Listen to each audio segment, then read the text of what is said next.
우리는 삶을 살아가면서 우리가 전혀 계획하지도 않았고 또 그런 생각을 해보지도 않았던 일들을 종종 경험합니다.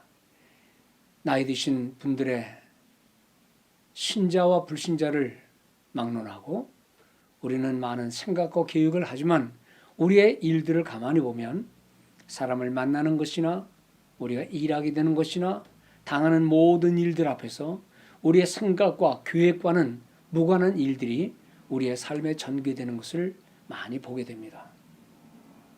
우리 가운데 누구도 내가 계획했던 그대로 삶을 살아간다는 것은 그렇게 쉬운 게 아닙니다. 어쩌면 이러한 사실에서 예외되는 사람이 과연 있겠는가 할 정도로 인간은 내가 생각하지도 않고 계획하지 않은 일들을 경험하면서 우리의 세월을 살아가게 되는 겁니다. 생각을 하지 않고 그냥 되는 대로 살아서 그러는 것이지 사실 가만히 생각해 보면 예기치 않은 일들이 우리의 지난 일들 속에 지금도 그리고 앞으로도 일어나게 될 것입니다. 만일 우리가 사고 날 줄을 미리 알았더라면 그러한 위험한 여행을 떠났겠습니까? 만일 지진이 날 줄을 알았더라면 왜 그 건물에 들어갔을까요? 음식을 먹을 때는 얼마나 맛있게 먹었습니까? 그러나 그 음식이 문제가 될 줄 알았더라면 왜 그 음식을 그렇게 먹었을까 하는 이런 사소한 일에서부터 인류의 역사도 그러하고 개개인의 삶에서도 그러하고 심지어 성경에 나오는 사건들도 그러한 일들은 참으로 많이 나타납니다. 형들에게 배반당하고 사람들에게 배신을 당하고 임금에게 쫓김을 당해서 나오는 삶의 모습들. 아브라함의 삶이 그랬고 이삭의 삶도 그랬고 야곱의 삶도 그랬고 또 믿음의 사람 다윗의 삶도 그랬다는 겁니다. 모세의 경우는 뭐 말할 필요도 없지요. 성경에 나타난 수많은 사건들, 그것이 개인적인 일이든 사회적인 일이든 국가적인 것이든 우리 주변의 모든 사람들과 역사를 보게 되면 우리 인간의 생각과 한계를 뛰어넘는 수많은 모습들을 보게 되는 겁니다. 또 그러한 일들이 전개될 때 아하 하고 이해가 된다면 다행이지만 이해되지 않는 사건들, 인간의 계획과는 달리 전혀 엉뚱하게 일이 전개되는 모습을 보면서 우리는 우리 삶에 대한 많은 궁금증을 낳게 됩니다. 때로 그러한 말도 안 되는 일들 때문에 어떤 분들은 신앙을 떠나게 되기도 하고 또 말도 안 되는 일로 인해서 눈물 짓고 또 쓰러질 때에 바로 그것이 진지한 신앙의 길로 들어서게 한다는 것을 우리는 우리의 경험들을 통하여 알게 됩니다. 그러나 어떻게 전개되든 하나님을 믿는 믿음의 사람들에게는 그러한 일들, 계기들이 하나님을 진정으로 찾는 그리고 하나님 앞에 무릎을 꿇는 그리고 감사, 영광을 돌려드리는 그런 계기가 되어야 될 줄 믿습니다. 우리가 하나님을 믿는다 그럴 때 어떤 하나님을 믿는다고 말하는 것인가? 오늘 우리는 본문을 읽고 또 읽으면서 넘어지고 쓰러지고 울부짖고 그리고는 쫓겨난 그 한 여인에게 나타나셔서 자비롭게 살피시는 하나님, 그리고 말씀하시는 하나님. 비록 남들은 그 여자를 천하게 여기는 그리고 쫓아낸 일들이 있었다 할지라도 그러나 그 여인의 외침과 눈물과 마음 아픔을 들으시고 보시고 그리고 응답해 주시는 하나님이심을 우리는 믿고 깨닫게 되는 겁니다. 여러분들의 성경 지식이 많이 있을 줄 믿고 창세기 16장부터 21장에 걸친 아브라함의 이야기 우리가 잘 압니다. 이 아브라함의 이야기 가운데 등장한 한 별 볼 일 없는 여인 하갈이라는 여주인의 몸종입니다. 그 한 여인에 관한 기사가 나오고 그 여인의 운명에 대하여 나오는 장면을 우리가 본문에서 보죠. 원래 하갈은 여주인 사레의 몸종입니다. 근데 그 주인 집안에 아기가 없었습니다. 그래서 여주인 사례는 자기 남편을 잘 설득해서 이 여자를 통해서 자식을 얻어야 되지 않겠느냐 하고 권면합니다. 그래서 하갈은 세상 말로 팔자에도 없는 그 여자 주인 여자의 남편과 사이에 아기를 낳는 상황이 되는 거지요. 사실 살다 보면 남자든 여자든 어린아이들이든 노인이건 별의별 사연들이 다 있듯이 오늘 이 하갈에 대한 이야기도 그런 것 중에 하나입니다. 성경의 배경을 잠깐 설명하자면 창세기 15장에는 우리가 잘 아는 믿음의 조상이라고 하는 아브라함과 그 아브라함에게 나타나시는 하나님께서 말씀하시는 장면이 나옵니다. 창세기 15장 5절에 하나님께서 아브라함을 이끄시고 밖으로 나가서 하늘을 보라 그럽니다. 그리고 하늘의 별을 바라보라 하시면서 이 별들을 네가 실 수 있느냐 하시면서 네 자손이 이와 같이 수도 없이 많을 것이다 라고 말씀합니다. 그때 아브라함의 나이가 75세입니다. 그리고 아브라함은 가나안 땅에 이제 거주하게 되는데 그 후 10년의 세월이 지났습니다. 자식이 이렇게 하늘의 별처럼 바다의 모래처럼 많을 것이다 말씀은 했는데 10년 세월 지나는 동안 아내 사례는 임신을 여전히 못합니다. 나이는 들어가고 자식은 없고 걱정이 쌓입니다. 뭐 지금에야 있든 없든 뭐 관계 있겠느냐라고 말할지 모르지만 당시에는 자식이 있어야 집안의 계보가 이어지고 또 유목민의 시대, 농경시대 속에서는 자식들이 얼마나 소중하고 당시의 사회에서 먹고 살려면 노동력이 있어야 되는데 또 유대인들은 혈통 중심의 사회였는데 자식 없다는 것은 어떻게 보면 그 당시로서는 불행의 모습입니다. 어쨌든 자녀를 갖는 것은 하늘의 축복으로 여겼던 그런 시대에 아기를 얻기 위해 자기의 소유나 마찬가지인 몸종 하갈을 남편에게 보낸 겁니다. 그런데 바로 여기서 일어나는 비극의 시작입니다. 거대한 이스라엘의 역사에서 그 아이들, 그 어린 아이들이 차지하는 미래의 커다란 문제는 여기서 구체적으로 언급하지는 않겠습니다. 다만 몸종으로서 주인 여자의 남편을 가까이 했던 그 여자가 그만 그 부부의 소원대로 임신을 하게 된 겁니다. 뭐 원래 임신하여 아기를 낳게 하려는 목적으로 몸종을 자기 남편에게 들여보낸 것이니까 당연한 일이었죠. 사실 누구를 통해든 자기 몸을 통해서든 몸종을 통해서든 자기 남편에게 자식이 생긴다는 것은 얼마나 기다렸던 일인가. 그래서 하갈이 임신했다. 그런데 여종의 임신 때문에 아마 사라의 마음속에 어떤 감정이 올라왔을 겁니다. 성경에 보니까 임신한 여종의 신분인 그 여자가 하갈이 살해 자기를 업신이 여겼다고 성경이 기록하면서부터 문제가 일어나는 겁니다. 글쎄요, 얼마나 업신이 여겼는지 어떻게 업신이 여겼는지 그건 성경에 자세히 나오지는 않습니다. 그러나 우리가 여러 가지를 상상할 수 있을 겁니다.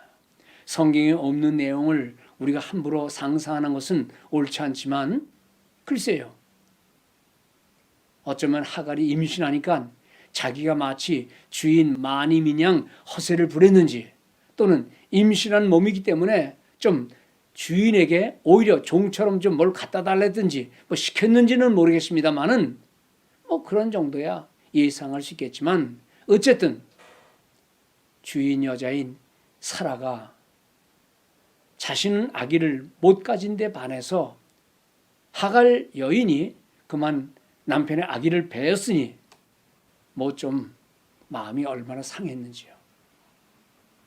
그런데 이런 상황이 하갈을 향한 속상한 마음, 어쩌면 미움과 질투로 변해서 결국 내쫓도록 하는 장면을 보게 되는 겁니다. 이 장면을 좀 더 클로즈업 시켜서 자세히 생각해 볼 수 있습니다. 어떻게 되었길래 이런 상황에 온 것일까? 좀 주인 마나님인 사례가 좀 참을 수는 없었을까? 또 임신을 했다 할지라도 여전히 자기는 종의 신분이니 좀 더 겸손할 수는 없었을까? 아니 이왕 아기를 낳기 위해 하갈을 남편에게 보냈다면, 그래서 아기를 임신했다면 고맙다, 수고했다 하면서 좀 하갈의 시중을 좀 들어주면 안 됐을까? 이런 생각을 좀 해볼 수 있겠죠. 어쨌든 사례, 즉 주인 마님인 사례의 불같은 분노로 아브라함도 고민하면서 결국 그 여자의 신부는 종이니 자기 아내한테 말해서 알았다, 당신이 알아서 해라.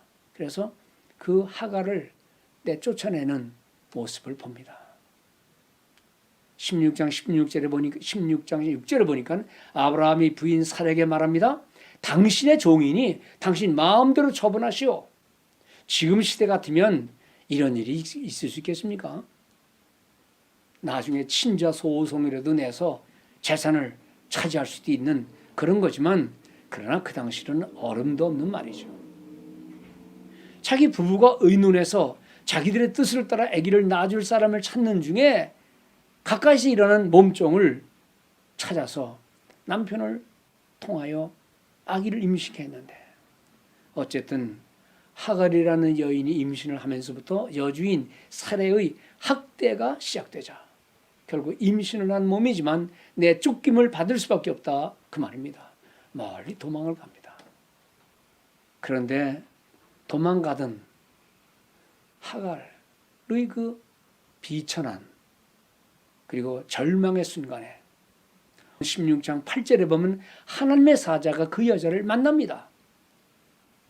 그리고 이렇게 성경이 말씀합니다. 사례의 여종 하갈아, 네가 어디서 왔으며 어디로 가느냐? Where have you come from? And where are you going? 저는 이 본문을 보면서 옛날에 어서 듣던 노래, 하숙생인가요? 인생은 나그네 길, 어디서 왔다가 어디로 가느냐라는 그 노래 가사가 딱 생각이 나더라고요. 최희준 씨가 이 성경을 봤는지 안 봤는지는 모르겠지만 어쨌든 이것은 하갈에게 말씀하시는 하나님의 음성인데, 이 음성은 우리 모두에게 해당되는 말이 아닙니까? 당신은 어디서 왔다가 지금 어디로 가느냐? 저 한국에서 왔다가 미국에 살고 이제는 세상을 떠날 겁니다. 그런 육신적인 모습 말하는 게 아니라 인생의 본질을 얘기하는 겁니다. 인생은 어디서 왔으며 또 어디로 가느냐? 하갈이 8절에 보면 대답합니다. 내가 내 여주인 사례를 피하여 도망하는 중입니다. 도망합니다. 임신한 몸으로 내쫓겨 도망가는 이 기가 막힌 현실에서 나타난 하나님의 임재가 너무나 놀랍지 않습니까? 하갈이 믿음을 고백한 여인입니까? 신앙의 계보를 지닌 여인입니까? 우리가 볼 때는 하갈은 비천한 여자입니다. 신부는 종이고 주인이 좌지우지할 수 있는 몸종에 불과한 그 사람이 쫓겨나서 방황할 때에 하나님의 임재가 나타나는 것을 우리가 보면서, 아하, 하나님의 사랑이, 하나님의 은혜가 신분, 고하, 빈부, 귀천의 차이 없이 하나님은 모든 것을 지켜보시는 하나님이로구나. 믿음의 사람이라고 알고 있는 아브라함, 그리고 그의 부인 사레, 그 아브라함과 사레의 합의에 의해 결국 그 여인은 도망칠 수밖에 없는, 그 도망가는 길, 쫓겨난 길에 나타나신 하나님의 모습을 우리는 오늘 본문에서 보는 겁니다. 우리가 하나님을 믿습니다 그럴 때 그 하나님은 누구냐? 바로 이러한 장면에서 믿어지는 것처럼 바로 절망의 자리에서, 쫓겨난 자리에서라도 하나님은 계시는 하나님. 여러분, 오늘 현대인들 가운데에 하갈의 신분 같은 사람이 어디 있습니까? 또 그렇다고 사례의 신분 같은 사람도 없습니다. 사람은 다 똑같습니다. 우리가 믿는 하나님은 그런 하나님임을 우리는 모두 믿어야 할 것입니다. 여러분들, 우리가 살다 보면 사람들에게 때로 버림을 받기도 하고, 심지어 오늘 본문에 나타난 것처럼 믿음의 사람 아브라함에게서까지 버림을 받은 사람이랄지라도 우리 하나님은 바로 그러한 인생들에게도 나타나시는 하나님임을 믿고 의지해야 한다는 것입니다. 우리가 믿는 하나님, 남들이 내어다 버린 인생을 찾아주시는 그런 하나님, 그러한 처지에서 도망 중에 있던 하갈에도 하나님의 사자는 나타나셔서 그리고 그에게 말씀합니다.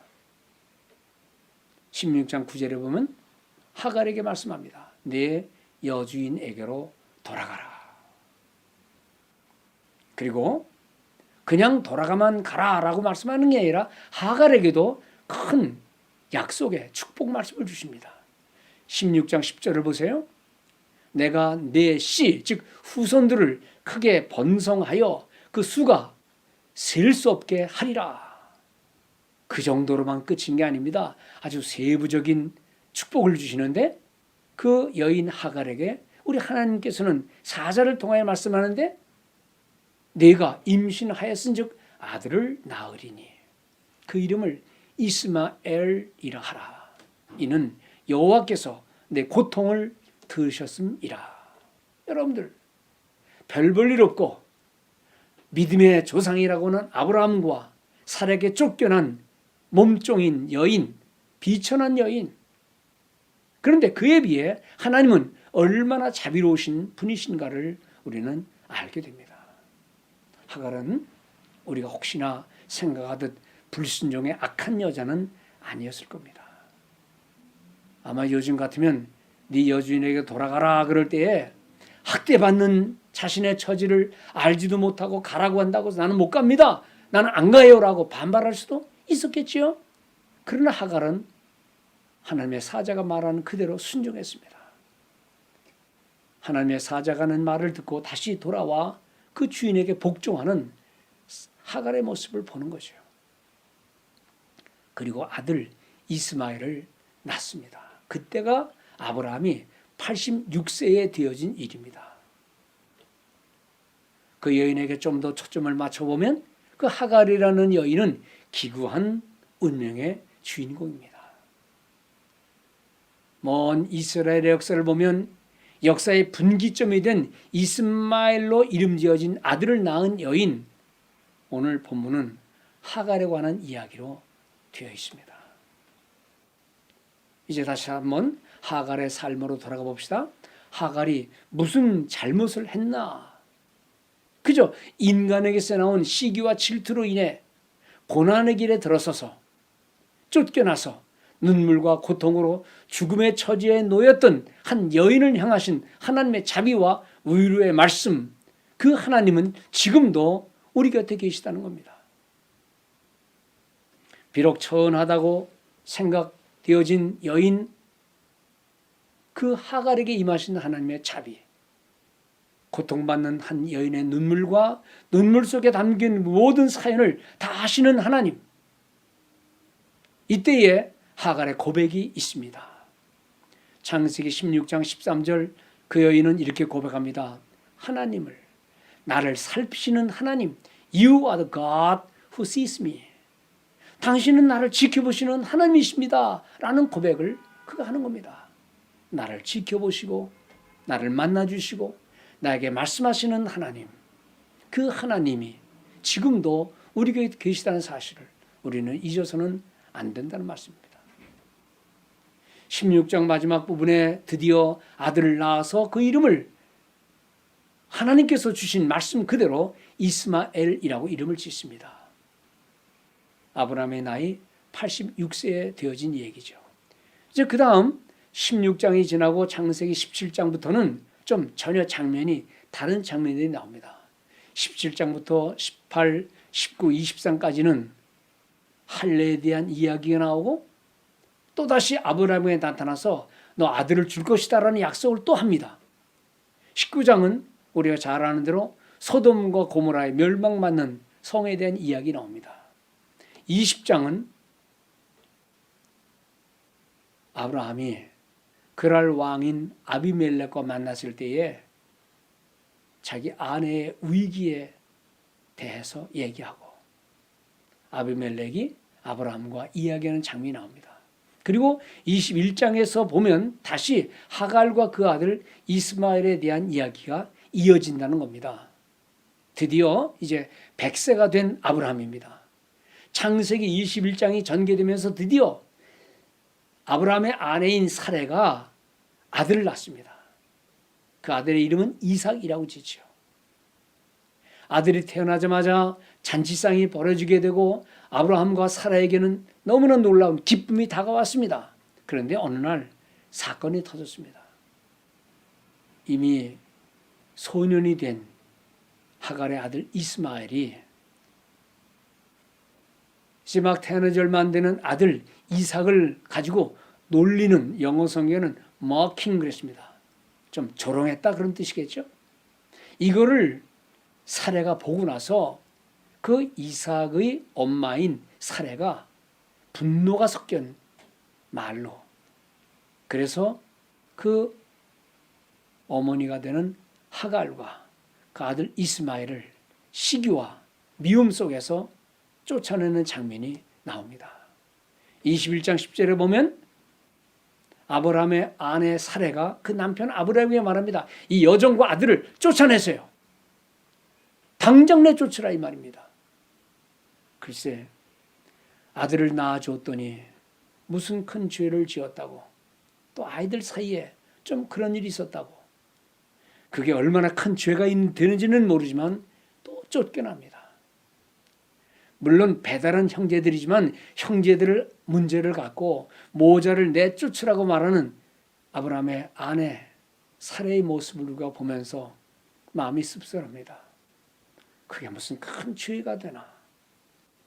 비록 배달은 형제들이지만 다툰다고 해서 그 아이들을 내쫓으라고 하는 말을, 글쎄요, 우리도 그것을 잘 이해하지 못할 텐데 어쨌든 사레의 불같은 송아에 그만 하갈 그 아들 이스마엘은 쫓겨납니다. 그 엄마와 아들을 내쫓으라는 그 말을 들은 아브라함이 얼마나 속이 상했는지 21장 11절에 보니 아브라함이 그 아들로 말미암아 그 일이 매우 근심이 되었더라. 이스마엘도 아들이잖아요.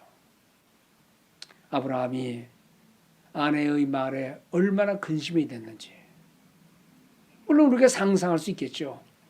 그리고 너무나 아쉬운 모습이 되겠죠. 당장 내쫓으라는 불같은 아내의 성화에 결국 그 이스마엘과 이스마엘의 어머니인 하갈은 광야로 쫓겨납니다. 성경에 보니까 광야에서 방황한 모습들이 그려져 있습니다. Wandered in the desert. 여러분들, 데저트, 사막, 광야란 뭐죠? 전갈이 오고 가고 짐승들의 위험이 있고 낮과 밤의 온도차가 너무나 많아서 생존이 어려운 곳입니다. 물론 어느 정도 음식은 가져갔겠지만 그 얼마나 견디겠어요. 모든 것이 다 떨어졌겠죠. 그래서 16절에 보면 자식을 좀 저쪽에 내놓고 소리내어 우는 여인 하갈의 모습을 우리가 봅니다. 얼마나 기가 막히는 모습입니까? 자신의 처지가 이렇게 될 줄 알았더라면 왜 그 몸 주인인 사레의 말을 왜 들었을까? 이렇게 될 줄 알았더라면 내가 왜 그 집에 아기를 낳아줬을까? 그냥 몸종으로 편하게 있으면 될 걸. 어찌 보면 인생의 모든 사연이란 다 상황에 따라 다르지만 우리 인생의 운명도 바로 이런 모습이 아닐까 생각합니다. 누가 하갈의 미래를 누가 계획했습니까? 여러분들의 모든 미래를 누가 계획했습니까? 인생의 모든 인류의 역사의 모든 일들, 이런 일들을 우리는 누가 계획했느냐 이게 말입니다. 21세기 문명 대나천지에 이렇게 코로나 바이러스가 인생의 모든 문제를 다 셧다운 시킬 줄을 누가 알았겠습니까? 그리고 앞으로도 이것보다 훨씬 더 악한 일들이 있을 수 있다는 예견이 있다는데 아하, 누가 이런 일을 얘기할 수 있겠어요? 우리가 만일 하갈이라면 세상에 이렇게 될 줄 알았더라면 뭐하러 내가 남편에게 아기를 낳아줬나? 별의별 생각을 다 했을 겁니다. 사실 이것은 하갈에게만 있는 것 아니고 우리가 살아가는 삶의 모든 현장에서 일어나는 수많은 모습들을 우리는 이 성경 한 편에서 보게 되는 겁니다. 그러나 여러분, 우리가 성경을 통해 받는 교훈은 바로 이겁니다. 성경을 보니 바로 그러한 억울하고 절망의 자리에서도 이 모든 것을 보시고 지켜보시고 말씀하시는 분이 계셨다는 겁니다. 오늘 성경에 보세요. 이때 이만은 자비로우신 하나님의 사자 그 종을 보내어 그 울음소리, 그 어미의 아이의 울음소리를 들으셨겠죠. 그리고 21장 17절에 보면 하나님의 사자가 말합니다. 무슨 일이냐? 몰라서 모르겠어요? 그 상황을 전혀 모르셨겠습니까? 무슨 일이냐 하시면서 이어서 말씀하시는 하나님을 누구 봅니다. 뭐라 말씀합니까? 두려워 말아라. 하나님이 저기 있는 아이의 소리를 들으셨나니. What's the matter, Hagar? Do not be afraid. God has heard the boy crying as he lies there. The boy crying. 우는 그 아이의 울음소리를, 내 눈물을 다 보셨다는 겁니다. 그리고 하갈에게 말합니다. 그 아이를 일으켜 내 손으로 그를 붙들어라. 그가 큰 민족을 이루게 하리라. 그가 큰 민족을 이룰 것이다. 그리고 하갈의 눈을 밝히십니다.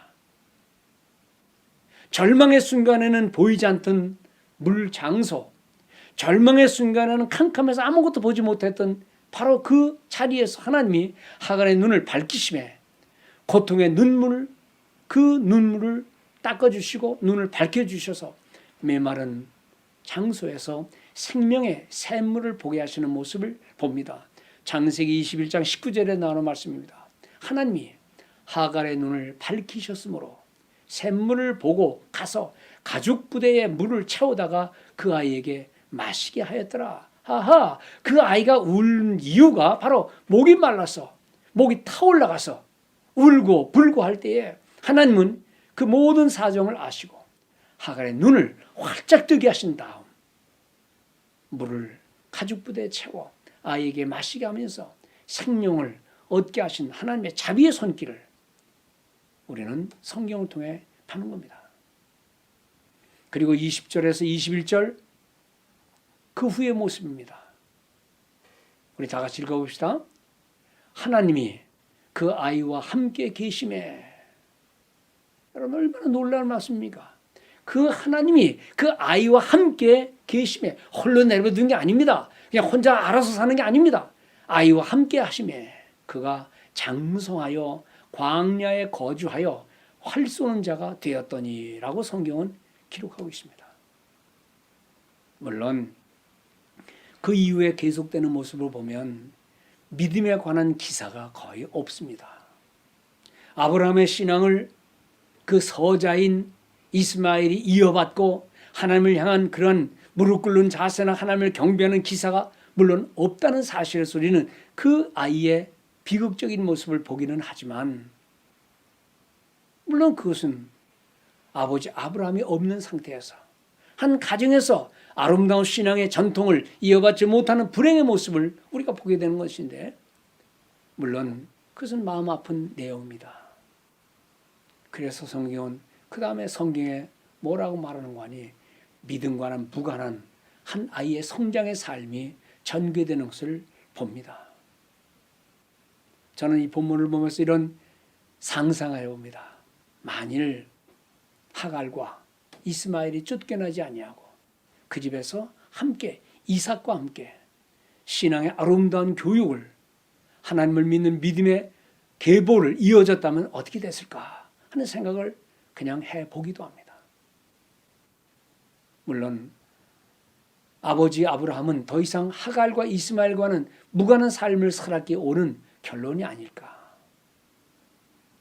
여기서 우리가 생각해야 할 모습이 있습니다.